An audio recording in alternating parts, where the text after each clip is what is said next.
Shalom Uvracha, le passage pour le Yud Adar, le 10 Adar.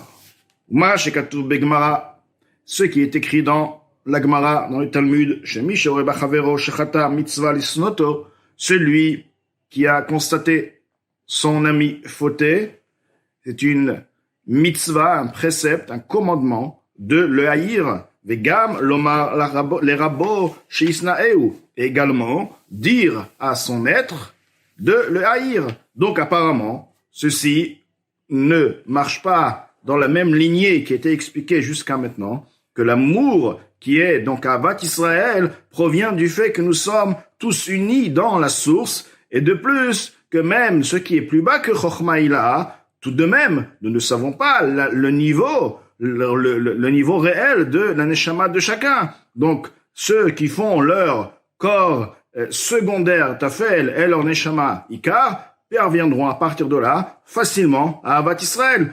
Donc quelle différence à partir de là si la personne a fauté ou pas fauté? Il a peut-être réalisé une faute, oui, mais la valeur de sa neshama, la hauteur de sa personne, sa neshama, est très probable qu'elle est peut-être très élevée. Et de plus que la source de toutes les neshamot sont élevées, à Avat Israël n'a pas de différence entre un chacham, entre un tzaddik, entre un simple, entre un qui faute. Et là, on trouve quelque chose d'extraordinaire, enfin, quelque chose d'intéressant. On dit que celui qui a fauté, il y a une mitzvah, c'est une obligation de le haïr. L'Admor HaZaken, donc, va expliquer ceci. Haïnu, bechavero batorah ou mitzvot. Tout d'abord, on regarde le langage. Le langage qui est rapporté dans la Gemara, shemi sheroe bachavero. Chavero, son ami. Donc, on parle d'ici déjà de son ami. Que veut dire son ami? Chavero batorah mitzvot. Celui qui est ami à lui, qui est au même niveau, en ce qui concerne la pratique des mitzvot, l'étude de la Torah. Vekvar ki yembo mitzvah tochiach et amitecha. Aussi, il a déjà réalisé en cette personne la mitzvah, le commandement de le réprimander. La Torah nous demande ochiach tochiach et amitecha, réprimande ton ami si tu le vois dans un mauvais chemin. Donc, tout d'abord, il s'agit ici de celui qui est dans la pratique de Torah mitzvot, celui qui pratique, qui est dans le niveau qui pratique et qui connaît la Torah et les mitzvot. Deuxièmement, il faut aussi que cette personne a déjà été réprimandée plusieurs fois. Ochiach tochiach et amitecha im she'etra batorah mitzvot. Chaim nous apprennent à partir de ce mot composé de deux mots, en effet, un mot qui veut dire amitecha, im itra, celui qui est avec toi dans la Torah et la mitzvot. Ve'afal piken lo shav mecheto. Et malgré ceci, la personne n'a pas fait teshuva. Donc, c'est une personne qui est consciente, une personne qui est dans la Torah, qui est dans les mitzvot. On lui a expliqué. Et malgré ceci, il ne veut pas changer, il veut rester, il a décidé de rester dans ce chemin. Comme il est écrit dans le Sefer Haredim. Aval mishen o chavero. Mais celui qui n'est pas son ami, ça veut dire son ami dans le sens qu'il est donc, comme on l'a expliqué, dans la Torah, plongé son ami sur le niveau de la pratique Torah et mitzvot. Il n'est pas aussi proche à lui, c'est-à-dire de manière à ce qu'il puisse avoir une influence sur lui, parce que lorsqu'il s'agit de réprimander quelqu'un, ça ne veut pas dire venir lui crier, lui dire « Ah, t'as pas fait, c'est mauvais », parce que là, ça sert à rien. Le but n'est pas de le crier, le but est de pouvoir l'influencer. La Torah te demande influence-le. Mais si tu n'as pas les moyens de l'influencer, même si tu lui as dit ça, tu n'as pas réprimandé comme la Torah a demandé. Tu n'as pas réalisé ocheach comme il se doit. Donc en fait, tu n'as pas encore commencé de faire le vrai ocheach. Donc celui qui n'est pas mécourable, celui qui n'est pas proche, dont les paroles ne vont pas pénétrer, donc lui aussi on peut pas encore, il ne rentre pas dans ce cadre qu'il faut le haïr. Alors, concernant ces personnes-là, alors, les personnes qui sont dans le cadre n'ont pas été réprimandées comme il se doit, ou alors des gens qui ne sont pas dans la Torah et les mitzvot, qui sont loin, au sujet de ces personnes, il est l'Azaken, il est le sage, il est le grand de sa génération, nous dit ainsi, Eve mitalmidav shel Aaron, fait partie des disciples de Aaron. Il y a plusieurs disciples, plusieurs rabbanim, plusieurs grands tzadikim, mais toi, je te conseille de choisir le chemin de Aaron. Fait partie de ses disciples. Pourquoi? Ohev shalom v'chulu, ohev et abirot u'mekarman la Torah. Aaron HaKohen était aussi Kohen, aussi grand, aussi proche d'Akadosh Baruch Hu il avait la réalisation réelle de la puissance d'Akadosh Baruch Hu, des Nissim, il était proche d'Akadosh Baruch Hu. Malgré ceci, il courait, il aimait la paix, il aimait les gens, il aimait les gens, les créatures, il les rapprochait à la Torah. Donc, à partir de cette formulation, l'Admor Zaken nous dit, l'Omar, ceci vient nous enseigner, chez Afar Chokim et Torah Hashem, Mavodato. Même ceux qui sont loin de la Torah d'Hachem et de son service, Vlachen Nikraim Beshem Briot, c'est pourquoi ils sont appelés par le nom de créatures Be'alma.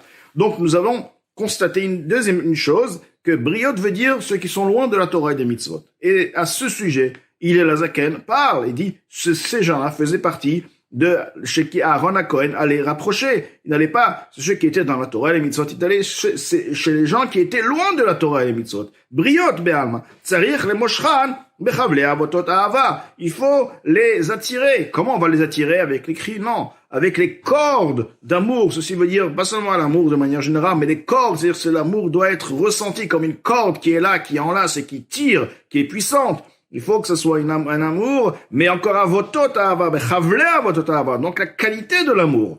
Vechulea veulai, tout ceci est peut-être, yuchale karvan, la Torah avodat Hashem. Peut-être il pourra les rapprocher à la Torah avodat Hashem. Donc déjà ne pas les haïr, et de plus, il faut les rapprocher à la Torah et les mitzvot par le chemin, le derech ahava. Vehen lo, et si effectivement il n'a pas réussi, Loïv sitzrar mitzvat ahavatreim. Il n'a pas perdu la récompense de la mitzvah d'aimer Ahavat Israël. Donc il a fait cette mitzvah là il a réveillé en soi l'amour envers cette personne, il s'était forcé de le rapprocher à la Torah. Il aura une récompense, même si la personne restait toujours dans sa même situation. Vegam et Kuravim et Lav. Maintenant, on revient sur la première catégorie. Ceux qui sont dans la Torah et les mitzvot, qui sont proches, donc on peut les rapprocher, on peut leur parler, ils entendent. Même ces gens-là, Veochicham, et qu'il les a reprimandés, Velo, Shavu, Me'avonetem. Malgré ceci, ils sont restés, ils n'ont pas fait Teshuvah de leur faute. Chez mitzvah, l'isnotam, effectivement, donc il y a une mitzvah de les haïr, mitzvah, les avam, gamken, il y a une mitzvah. Malgré ceci, il y a une mitzvah aussi de les aimer.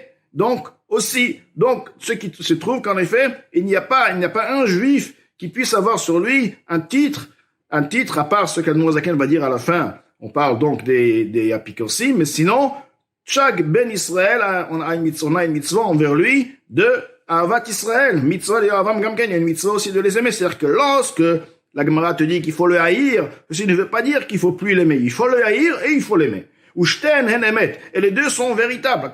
Lorsqu'on dit à quelqu'un il faut haïr, il faut aimer, là ça commence à devenir un peu pas trop réel, parce que ou on aime ou on n'aime pas. On peut pas aimer et haïr. Donc ça devient donc un peu pas. Alors le mot dit non, ushten hen emet. Les deux vont être véritables, vont émettre.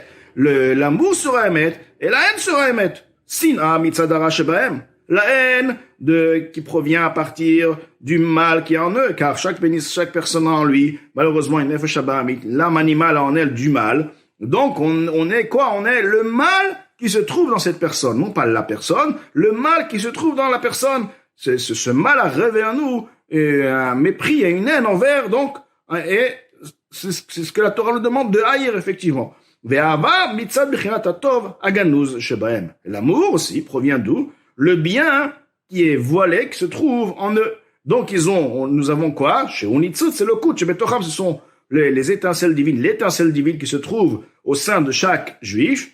Amechaye, Nafsham, Elokit, qui fait vivre leur âme divine. Donc, l'Admor Zaken nous explique bien qu'il faut avoir aussi bien Ahava et aussi bien Sina, et uniquement la haine, le mal qui se trouve dans ce juif-là. Vigam, le rachamim, belibo alea. Il faut également réveiller une miséricorde, une pitié dans son cœur sur cette personne-là, sur l'étincelle divine.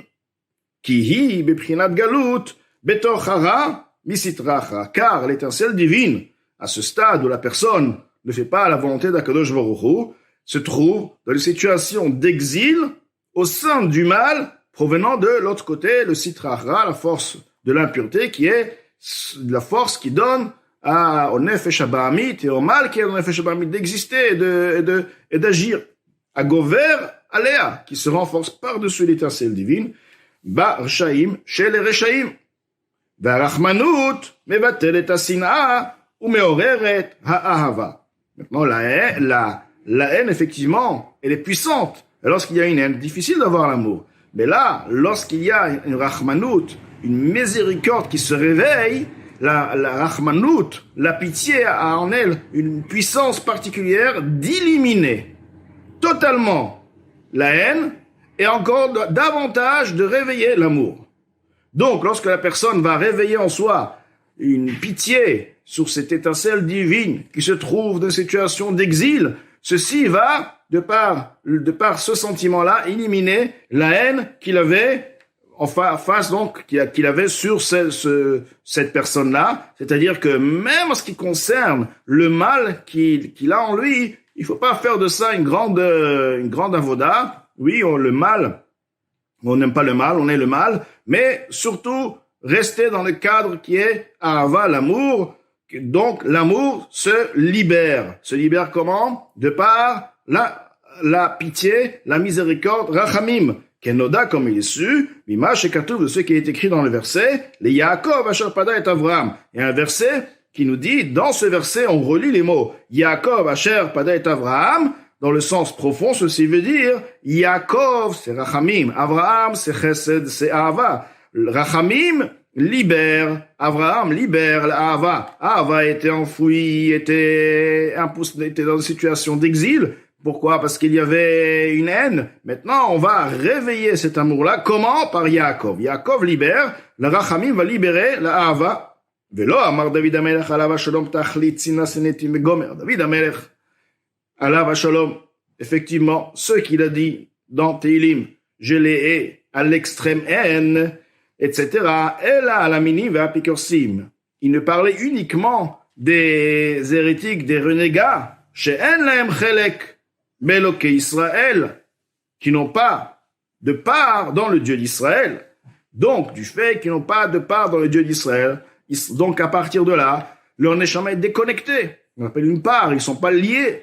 Donc, il n'y a plus raison de les aimer, parce que aimer, c'est quoi? C'est aimer le nefesh elokit, le nitzutz elokut, car nous venons tous de la même source et nous sommes une chose. Et ils sont déconnectés. Donc, à partir de là, il n'y a plus rien. La haine reste totale et ça devient une haine extrême. Kedita begmara, resh perek tetzayin de Shabbat, comme la Gemara rapporte dans le 16e, au début du 16e perek de Shabbat, du traité Shabbat. Donc, l'Admor Azaken nous a bien expliqué ici, le but de tout ce perek, c'est pour nous dire l'importance de la méditation, de la méditation qui amène donc à comprendre que le corps est secondaire. Le corps est uniquement là pour nous servir. Et la manière de voir la vie de par ce chemin-là va réveiller à partir de là, de manière beaucoup plus facilement en nous, à Avat Israël. Parce que là, on va chercher à aimer uniquement tout ce qui est spirituel. Parce que le corps, si on dit le corps, notre corps, est déjà secondaire. Alors après, qu'est-ce qui peut être plus important? Les choses du monde, encore moins. Donc, à partir de là, toutes les choses du monde sont là uniquement pour nous servir, n'ont pas du tout de valeur. Et la seule valeur, notre valeur sera à partir de là, uniquement tout ce qui est spirituel. Donc on va regarder on va chercher le spirituel avec des bougies. Oui, le spirituel. Le prochain, c'est du spirituel. Si mon corps n'est pas, donc son corps aussi. Donc en fait, il est quoi? Spirituel. À partir de cette compréhension, l'amour va effectivement jaillir et là, ça sera facile d'accéder et de réaliser pleinement cette mitzvah de Ahavat Israël, bien sûr, qui est avec la mitzvah de Ahavat Hashem, Yirat Hashem, car cette méditation amène à la libération de Ahavat Hashem et de Yirat Hashem également.